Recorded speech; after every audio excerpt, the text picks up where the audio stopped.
and have an answer all together in one shot. So as not to take time, conservatively, checking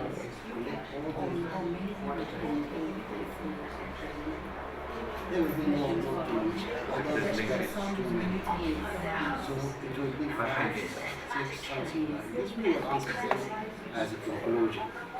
And it will be good if there is some specific very short question that I to answer that one first. And then the rest will be something.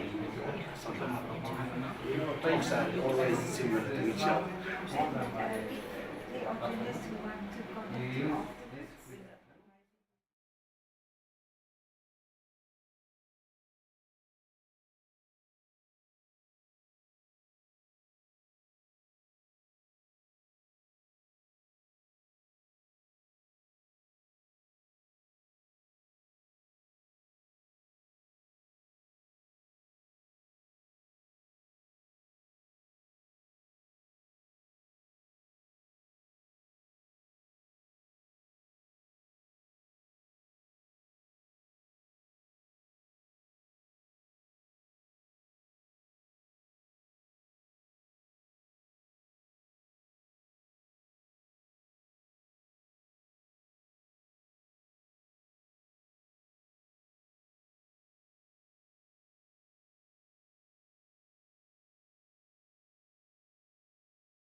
Colleagues, if there's anyone that would like to place their devices before we start. Just as usual.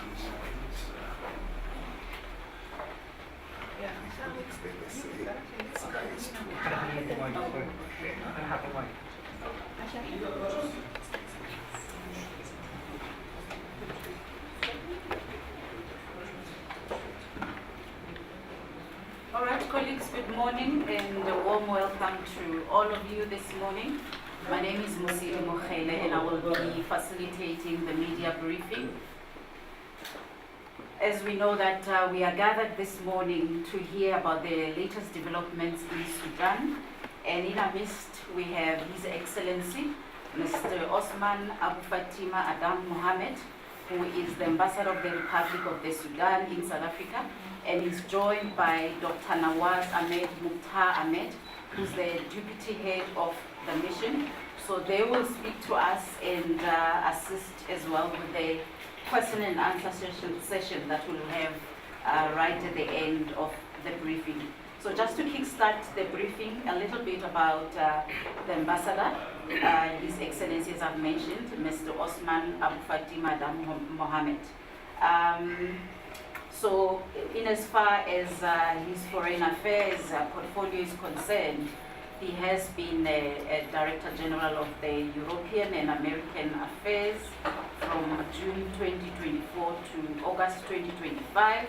He's also been the Director General of the Office of the Ministry of Home Affairs in Port Sudan since the eruption of the war in April 2023.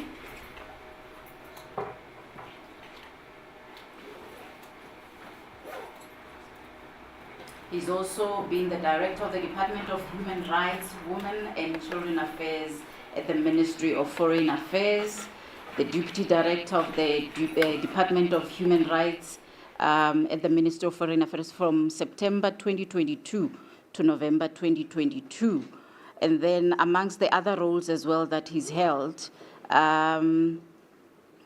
he's been the Deputy Director of the Egyptian Affairs Department from July 2004 to September 2005, and the Director of the Office of the Chief of Protocol in November 2000 to 1999 in June. And then from his educational background, he holds a master's degree in conflict resolution and development studies from the Center of Peace and Development Studies from the University of Juba, which he obtained in 2006, as well as a postgraduate diploma in development planning from the University of Khartoum in 1996. His junior degree is a BSc in Management Studies from the University of Khartoum, as well, obtained in 1992.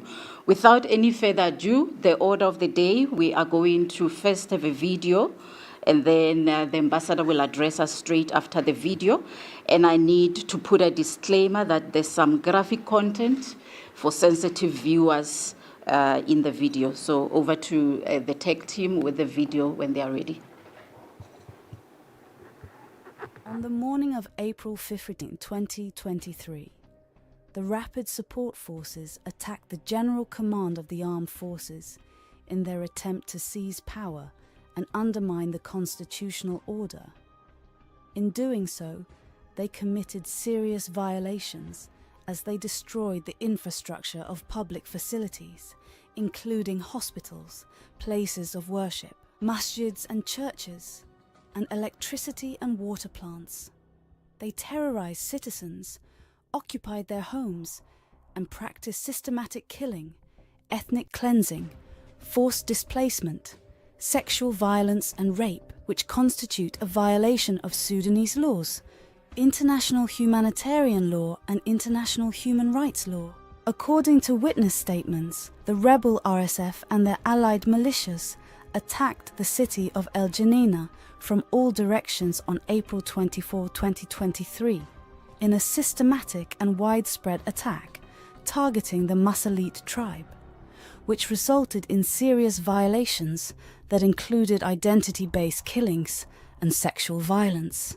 The rebel militia also killed the governor of West Darfur State and mutilated his body. مستهدفين أسرة السلطان كلها مستهدفيننا إنه هي من إنسانية المساليب. As he was arrested by the RSF after criticizing them on a television program. The rebel RSF used internationally banned weapons such as white phosphorus in the Jabal Aulia area and also targeted civilian residential areas with artillery shelling. They also killed prisoners in the oil fields area in the city of Balila in West Kordofan State and Ardamta area in West Darfur State. بيشيلوا الأولاد الصغار بطبحهم بيشوفوا بيت ولا ولد بيت ولا ولد كم شافه هي شويه عقار كم ولد ده بدي سكين طوالي. The rebel Rapid Support Forces also raped a large number of women. According to what was stated in the report of the Unit for Combating Violence Against Women and Children, which recorded documented cases of rape, the RSF and their allies attacked the city of El Janina from all directions, causing the forced displacement of about 300,000 families. In addition, the citizens of Khartoum state were forced to evacuate their homes by force, which resulted in displacement to other states or refugee outside Sudan. The Rapid Support Forces set up a movement freely.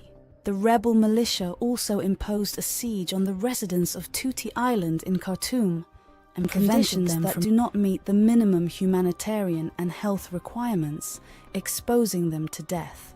Also forced them to record clips to incite hatred between tribes. The Rapid Support Forces attacked and occupied civilian objects represented by hospitals, health and treatment facilities, and prevented citizens from receiving treatment, causing deaths of kidney and childbirth patients in violation of international humanitarian law and considered acts of terrorism.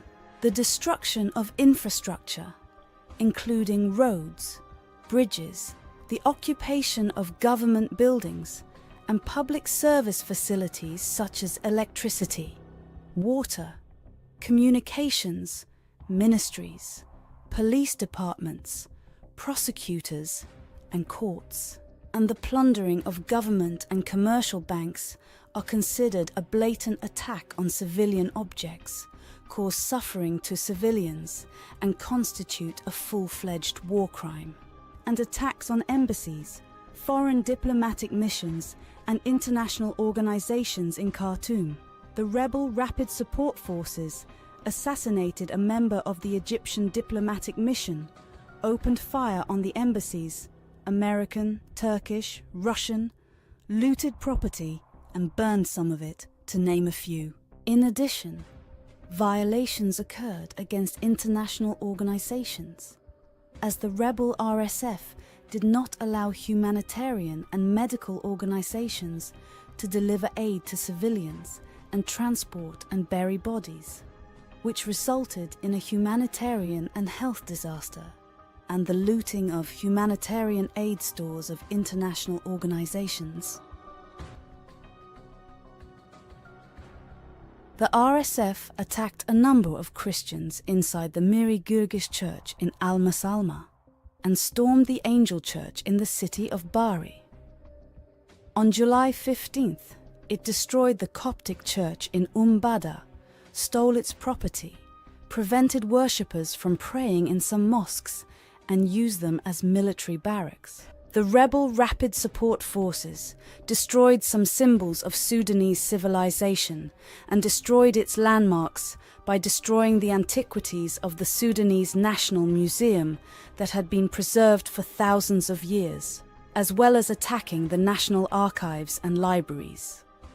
The official spokesman for the Federal Ministry of Health confirmed that the rebel Rapid Support Forces occupied about 14 hospitals, positioned themselves around them, and attacked ambulances.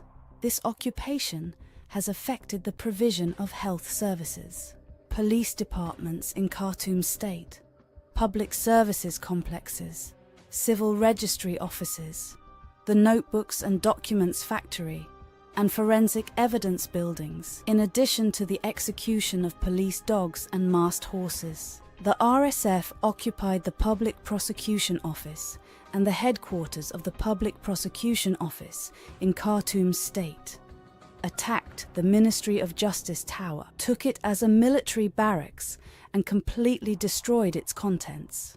The rebel Rapid Support Forces have hired foreign mercenaries.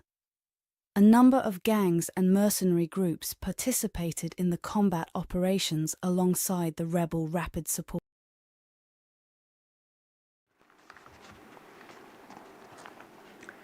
Thank you. As we've mentioned, there was a bit of a graphic content on the video for sensitive viewers. At this point, I would like to invite His Excellency, Mr. Osman Abufatima Adam Mohammed, the Ambassador of the Republic of the Sudan in South Africa, to address us. His Excellency, over to you. Is this one working? This one working? Yes. Okay.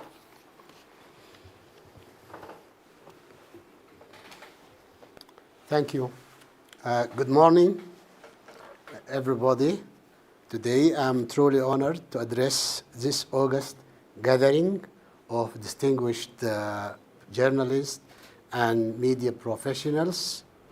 Thank you for taking the time to attend this event.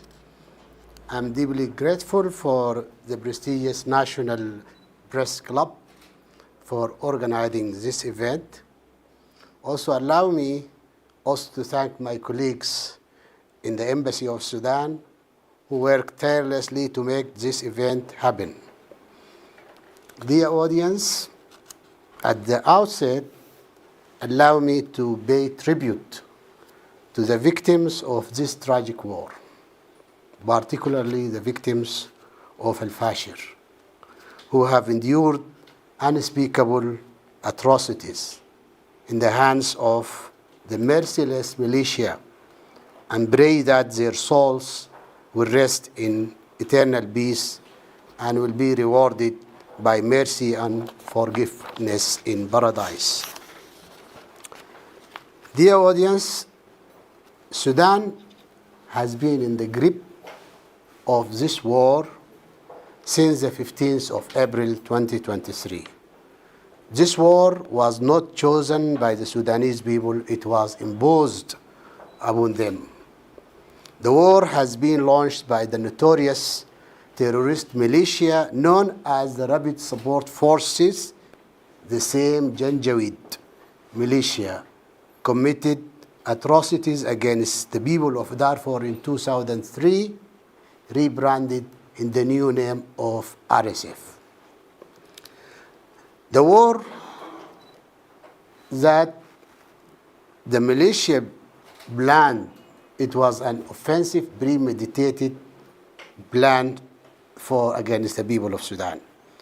Evidence of this premeditated offensive includes their mobilization of large-scale recruitment of specific ethnic groups. The militia refused to be integrated into the regular national army, and this is in the media named Sudanese Armed Forces, SAF. SAF is the regular army of the Sudan. That everybody should know that when we speak about RSF and SAF, we are not speaking about two equal military powers. It is the rebel, which is named RSF, and the regular army of Sudan, Sudanese Armed Forces. They actually refused to be integrated. The RSF refused to be integrated in the army, despite that they have already signed what has been called the Security Arrangement Agreement. That was part of the constitutional document and Juba Peace Agreement, which entails that all factions should be, and armed factions should, including the RSF, to be integrated into the army during 39 months. The war started in the morning of the 15th of April with an attack launched by the militia on the guest house of the President al-Burhan in an attempt to arrest him or to kill him. A media statement made by the rebel leader, known as Hemeti, confirmed this established fact. And he confirmed that he was attempting to kill the head of the state. Other evidence revealed by the National Committee to investigate the violation documented that the militia used excavator to demolish the wall of the guest house where the president was in. Fortunately, due to the bravery of the presidential guards, they were not able to do so. Slide 3. This disinformation campaign associated with different narrative told about this war reveals how the distortion of the story in the media can be misleading. The militia, supported by UAE, the main sponsor of the RSF, dominates media through media outlets and institutions with this negative and distorted narratives about the war. It is regrettable that the world has remained captive to the misleading media narratives by the UAE and its news network. Well-funded campaign attempted to whitewash the perpetrators. They have consistently portrayed the event in Sudan either as symbol power struggle between two generals or a civil war, thereby obscuring the complexity of the reality on the ground. Media outlets in many countries, particularly in Africa, have relayed this deceptive narrative without verifying its accuracy. For this reason, this event is very important and timely. The media complicity has granted a form of impunity to the UAE-backed RSF militia, enabling them to commit further crime across the country. When they started in Al Junaina in 2023, if the media depicted the right picture about the brutality of this RSF, they will not be able to repeat it again in Al-Fashir just last week. The tragedy of Al-Fashir. For more than 2 years, as we all know, the rebel militia has been besieging the city of Al-Fashir and preventing food and medicine from entering and causing the worst humanitarian disaster in the country and in the world of today. In a blatant disregard of the UN Security Resolution 2736, demanding the lifting of the siege. But they didn't do so. During this period, the rebel militia launched more than 267 attacks in which all types of weapons were used, including internationally prohibited weapons, notably toxic gases, and as they previously also used white phosphorus in Khartoum. On October 25th, after almost 18 months of the siege, the RSF was able to take over the city of Al-Fashir. The change of the equation was due to unlimited support from UAE, coming through secret access, including from Kufra Airport in Libya, Bosaso Airport in Somalia, and Nyala Airport. And as soon as the rebel entered the city of Al-Fashir, the world realized that it was really a barbaric and terrorist militia. Over 2,000 civilians have been killed, more than 260,000 civilians were trapped in the city, half of them left without access to food or medicine. The most heinous crime the world has witnessed was the massacre at the Saudi Maternal Hospital, where over 460 patients and medical staff were executed after the facility was stormed by the militia elements. Consistent and shocking reports of sexual violence against women and girls, torture and exclusion have emerged. More than 300 women were exposed to sexual violence and torture. Many of these war crimes were filmed and published by the perpetrators themselves. To illustrate the deliberate campaign of terror aimed at depopulating the city, the aim of the assault was to replace the inhabitants of the city with tribes of Arab origin from the Sahel countries in a clear policy of demographic change. Women and girls have been at the heart of the targeting circle. Gender-based violence was not merely collateral damage of war. Instead, it was a deliberate strategy to use rape as a weapon of war to achieve a despicable goal of the culprits of for demographic change against the indigenous African components of the Darfuri societies. A combination of hunger, disease, displacement, and killing, and systematic pattern of ethnically motivated killing, mass killing, and attacks were part of this strategy.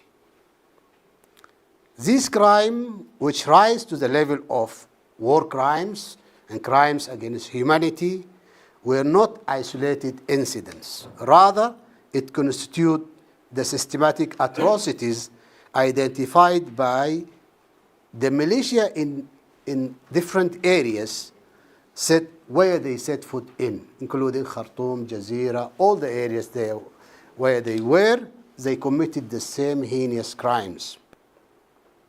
For example, in Al Jinaina, more than 10,000 were killed from a specific ethnic group, that is the Masalit tribe. And this has been condemned internationally and described as a genocide. And there is a case in the courts looking at this, and the perpetrators are the leaders of the RSF militia.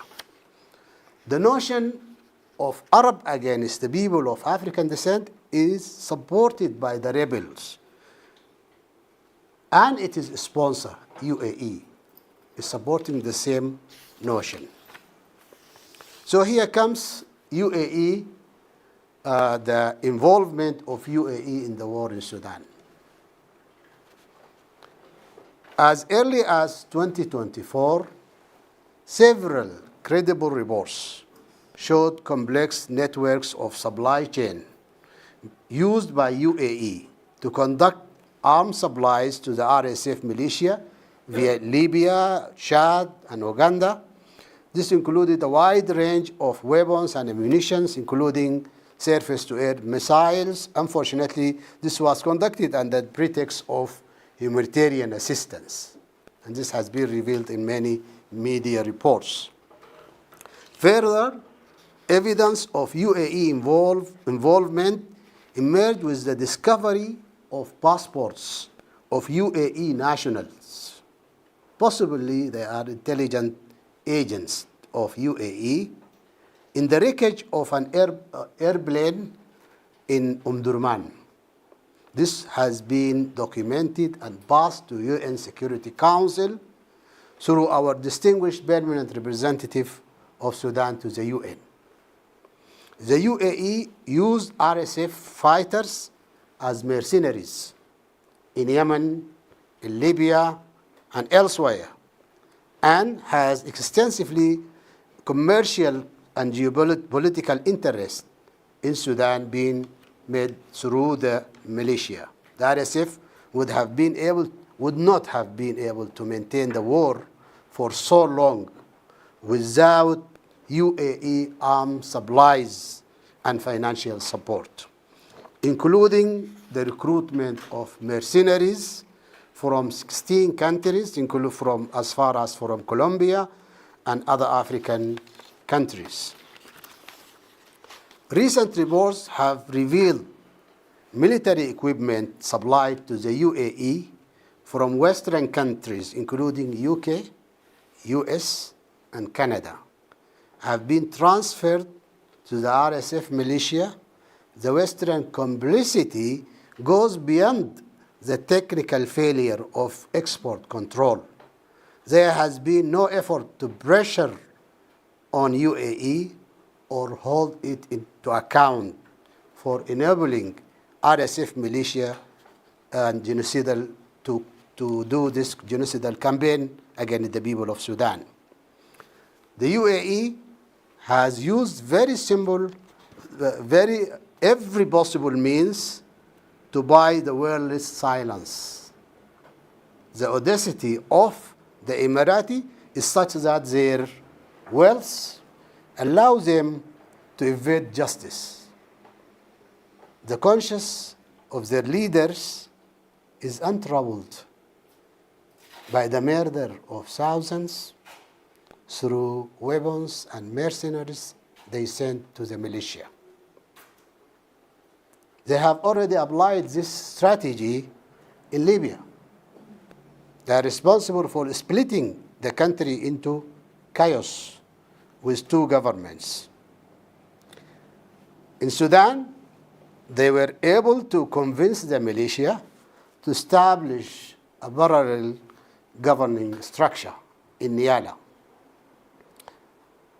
But fortunately, this puppet government structure has been rejected by the international community and the African Union and the UN Security Council, but before rejected by the people of Sudan.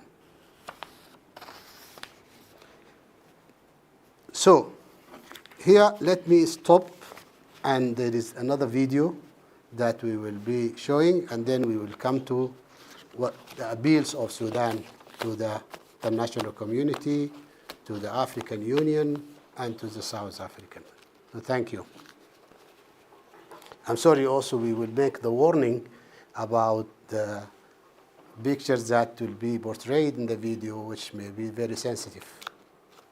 This is not a civil war. It is never a struggle between two generals for power.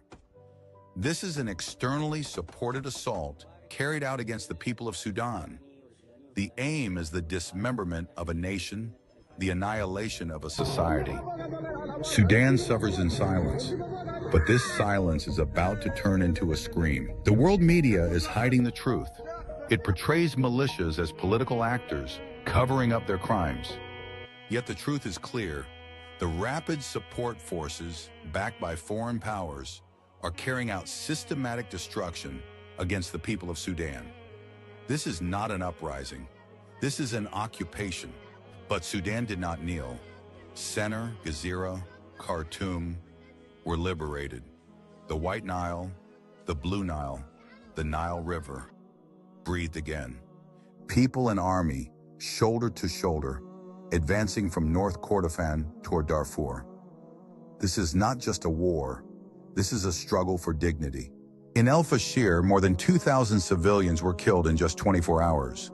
14 million Sudanese have been displaced. More than 150,000 people have lost their lives. Rape is being used as a weapon. This is not a conflict. This is genocide, a dark stain on the history of humanity. Sudan is calling you. Do not leave it alone. Spread the truth. End the silence.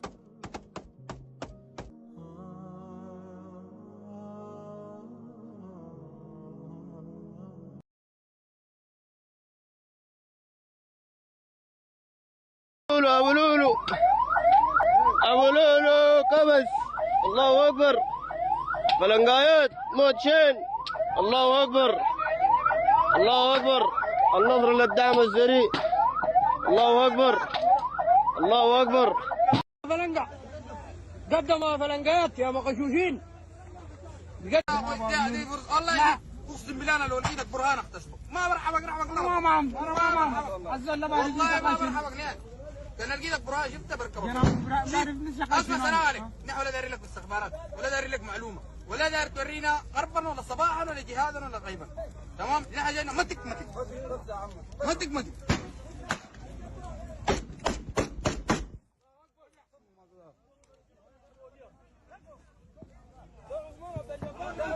بالله والله العظيم تعرف شامة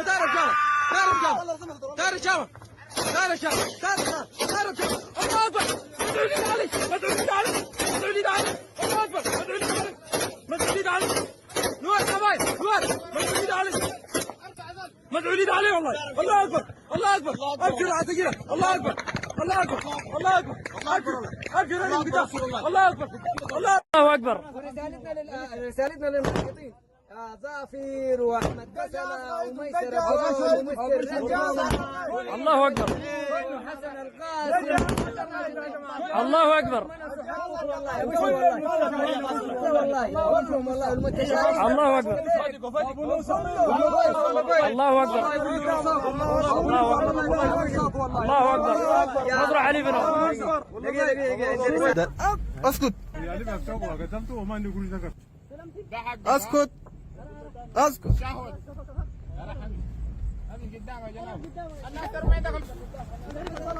الزول فتشي الفيل كيس شنو؟ الفيل كيس شنو؟ الفيل كيس داخل الكيس الاسود. الكيس الاسود قدام حبه داخل الكيس داخل. انزل على الرقيق انزل بس شيبان دخل له. احنا من داخل الماليه الليل ده جسمهم واراد الناس يشوفوها فرق لوك ظهيره. الله اكبر. دخلت تدخل عسكري واضح إمداد الدعم السريع بمقدم من القتال، منها الأسلحة والذخائر. الأسلحة والذخائر الموجودة دي كلها هي كلها إماراتية. ولو يقربنا الصورة هنا يونايتد عرب إمارات أبو ظبي، تاريخ الصنع شهر 1/2020، ودي أداة بعد البيئة إماراتية. لا دي العينة، لكن كل صندوق كل صناديق دي كلها الاتجاهات الدانات بتاعت الاتجاهات كلها شنو؟ إماراتية. أضيف إلى ذلك قاموا هم مسحوا كل التفاصيل والمعالم المكتوبه في الصناديق دي، جابوا لها حجر نار تقريبا، حطوا كل البناء التفاصيل دي وخلوها شنو، لكن لقينا في صندوق هو موضح دي التفاصيل اللي بتثبت لنا انه فعلا هي اماراتيه. يعني امارات اسلحه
Nobody filmed them.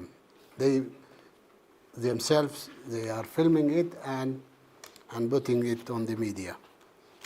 And this shows the barbaric nature of those people.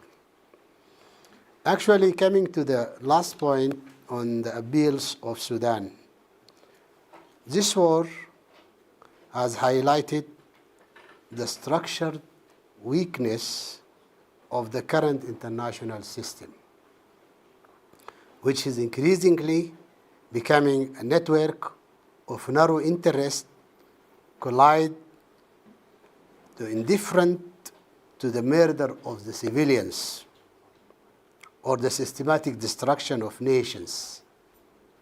It turns blind eye to the most serious crimes. In the wake of the atrocities committed in El Fashir, it seems that the global conscience is finally awakening. The world has watched with horror the cold-blooded executions of hundreds of civilians by militiamen who do not hesitate to to film their crimes against men and women and children, with some victims falling to their bullets. The brutality and the barbaric nature of the rebel militia has been documented. As such, they cannot enjoy any political credibility and will not be accepted in the future political setup of the country. Killers should be brought to account or brought to account. Actually, they should be brought to account and prosecuted for their crimes to the full force of the law. So Sudan calls to the international community to impose an immediate arms embargo on the UAE. This should be the first step to exercise serious pressure on UAE to stop arming the militia and to hold it to account as complicit in the genocide that they are executing, to reject any form of government structure declared by the militia and its allies and deem it illegitimate and refrain from supporting it or meeting their representatives, to immediately sanction the RSF militia, officially designate it as a terrorist entity and prosecute its commanders for the atrocities and war crimes they committed, and to truly stop the flow of mercenaries to Africa. We call upon the African Union to sanction the UAE for its involvement in supplying of arms to the militia, to condemn the complacency of the African countries with UAE through giving access to the flow of arms through its borders, to designate the RSF militia as terrorist organization and designate the countries supporting it as a state sponsoring terrorism, and the leaders and the members of the RSF militia could not be allowed or should not be allowed to deal with or move freely in any African country. Instead, they should be held accountable to their crimes. Also, we request the African Union and African countries to resume to the resumption of the Sudan's full membership of the AU.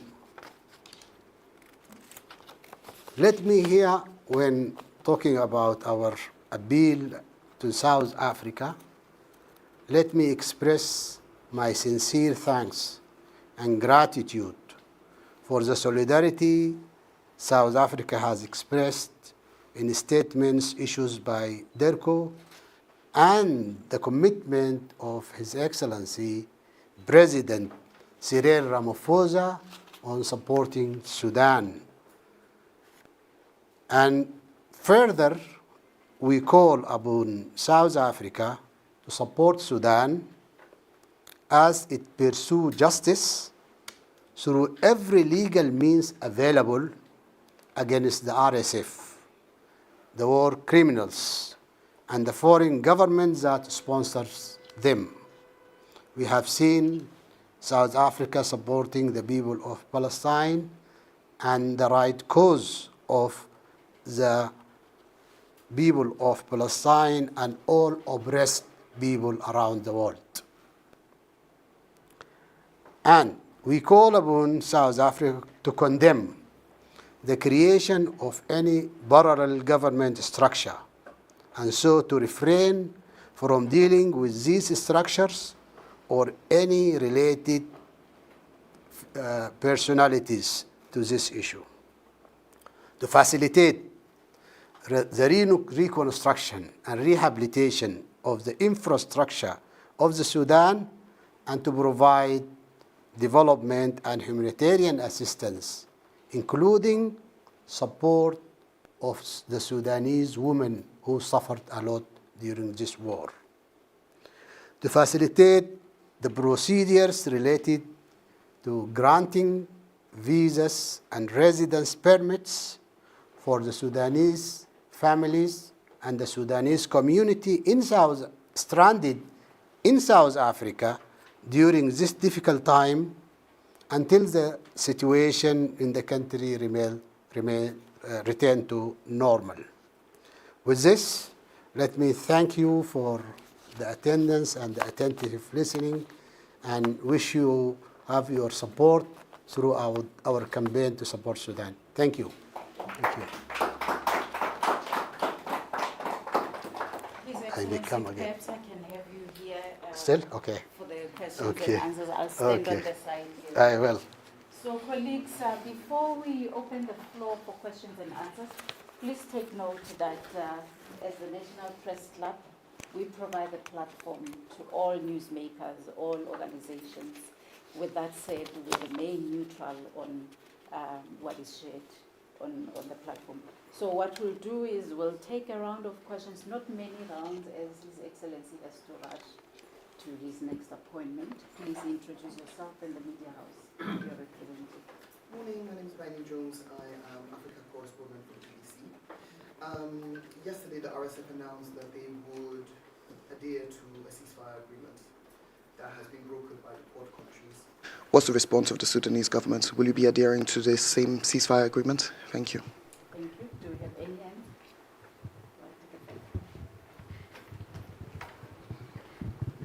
Citizen Clarity for the Convention Online. I just want to ask if we possibly will be getting a translation on some of the videos, because I'm really keen to hear what is being said. And so, yeah.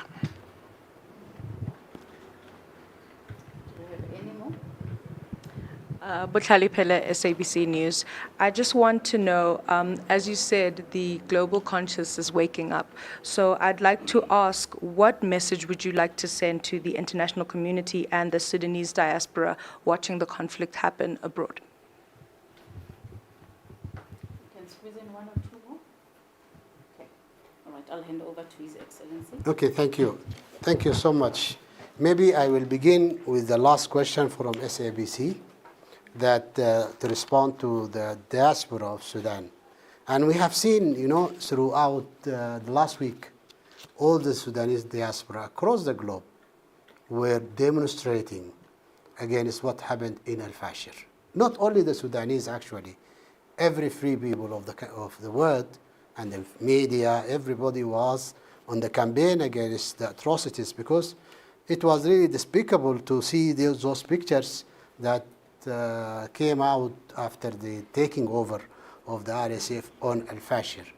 Unfortunately, many responded positively with support with Sudan, including some members of the parliament in UK were requesting the UK government not to send arms to the UAE. And this is, as I said in my presentation, awakening of the conscience of the people of the world. While they saw these atrocities, many spoke for Sudan, and including others. I will not only stick to those in UK, but in US. But the Sudanese diaspora was in the front head of those who was calling for the making peace in the country and making accountable the RSF against their crimes. For the videos, yes, we will be availing these videos and translating it. And maybe you can contact my colleague here, Sarah will be available for the contact and revealing all the this presentation and the video, and there is also a statement that will be part of what will be distributed today. It will be ready for your collection. On the first question about the ceasefire arrangement that has been just last night, overnight. You know, the issue of this has been made through the Quad, I think, and it is too early for us to respond to this question at this time, but from our experience, we had many truces in the beginning of the war. If you remember, when we made the Jeddah agreement, we made truces throughout 3-4 months. But every time we make the ceasefire, there was no respect for the ceasefire from the militia. Actually, they are using these truces to make them, to position themselves in new areas and to make new tactics against the government. They are not staying where they are. And this is why, because partly this militia doesn't have a strict command and control of the arms. Even the leaders of the militia, they don't have a control of their soldiers, including the mercenaries. There's a recruiting. While you are recruiting mercenaries, you cannot get control of the people that you are bringing them into the country. So they don't respect any international law. It was clearly they don't respect international humanitarian law. Making peace is one of the objectives of the government of Sudan. The peace that the people of Sudan looks for is a peace that respects their dignity, and the peace that makes accountable those who made crimes against them. It will not be a peace without having accountability of those committed crimes like genocide, crimes like international humanitarian law, against the international humanitarian law, like war crimes. All this has been committed by the militia. So those who calls for any kind of truce or ceasefire should look carefully about this. But before that, they should stop the external intervention in the issue of Sudan. It's aggression. It is an aggression against the people of Sudan. And UAE should be stop sending mercenaries and weapons to the militia. If we make a ceasefire and at the same time, the same channels where the arms flow is continuing, this means the war will come again, and we will not benefit from any ceasefire. This comment, despite that, nothing declared by the government of Sudan at this point of time, so I cannot say there is what happened on the side of the government, but from the experience that we have in previous agreement that has not been honored by the RSF. So what will be the guarantee of those with whom we make this ceasefire? They will respect the ceasefire.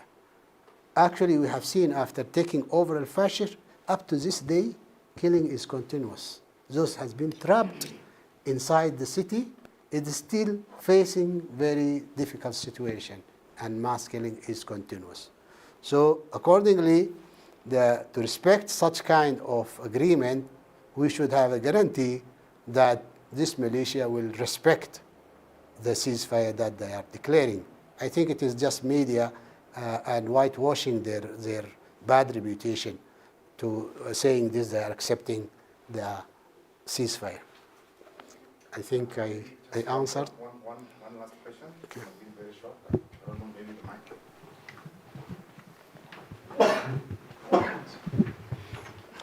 Thank you so much, Ambassador, for the opportunity. Michael Bewe from the SABC's Channel Africa. So last year, during the Thabo Mbeki Peace and Dialogue on Sudan, the government was invited, but also the RSF were invited. But due to some other maybe logistical issues, the government were not able to come. I think maybe they sent some juniors to come and represent, if I'm recalling very well. But the RSF were here, and we engaged with them. What they were saying is that they are pushing for a civilian rule because Sudan has been under military rule for so long, and the transition is taking long from military rule to the civilian rule. What would be your response to that, Ambassador? Thank you, Michael.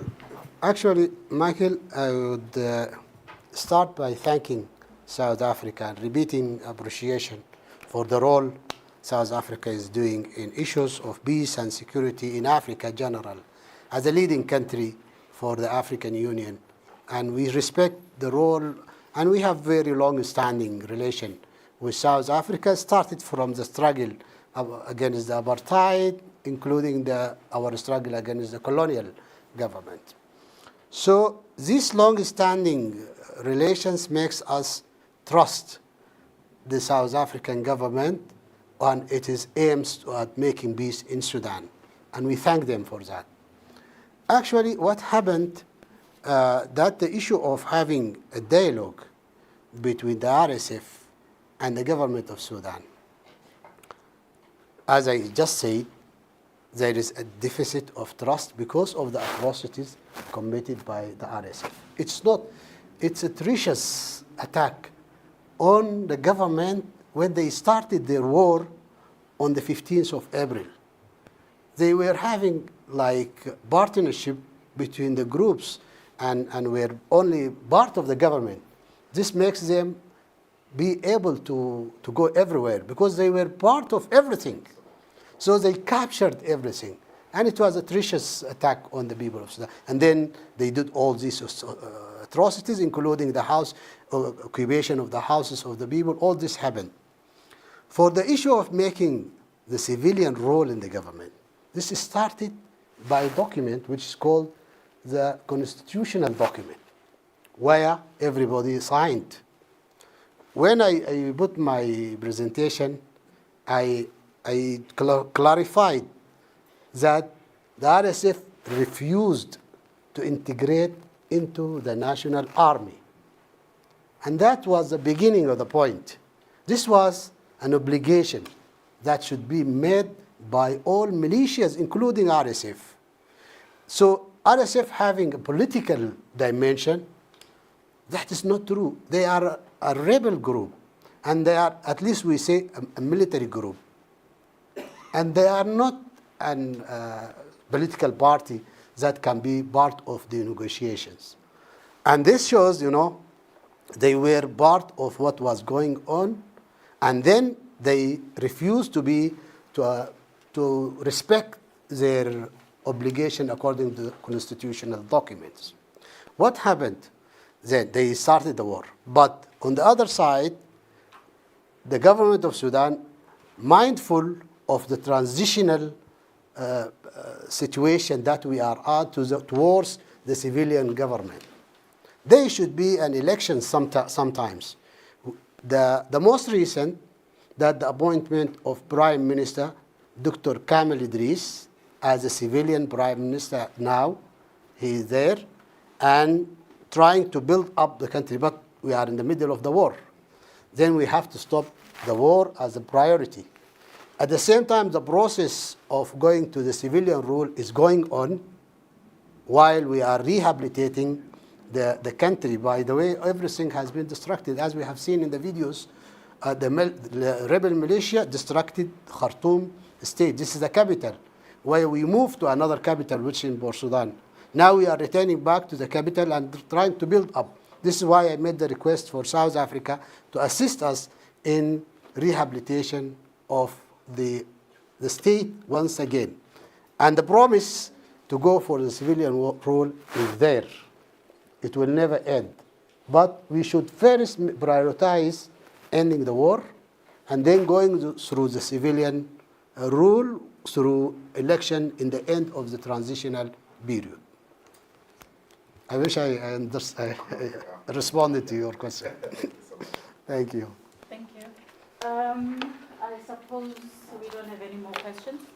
As His Excellency has mentioned, the presentation and the video content can be made available through their office, but we'll also be posting it on our website and social media platforms after the session. Are you able to do 1 or 2 interviews, His Excellency? Thank you. Thank you so much. Maybe later because it's a Friday today, Okay, all right. as you know. So please do contact his office if you'd like to have an interview post this session. Yeah. And then with that, ladies and gentlemen, thank you so much for joining us. Thank we you. do have coffee and some light sandwiches downstairs. Thank you so much. Thank you. Thank you so much. Thank you.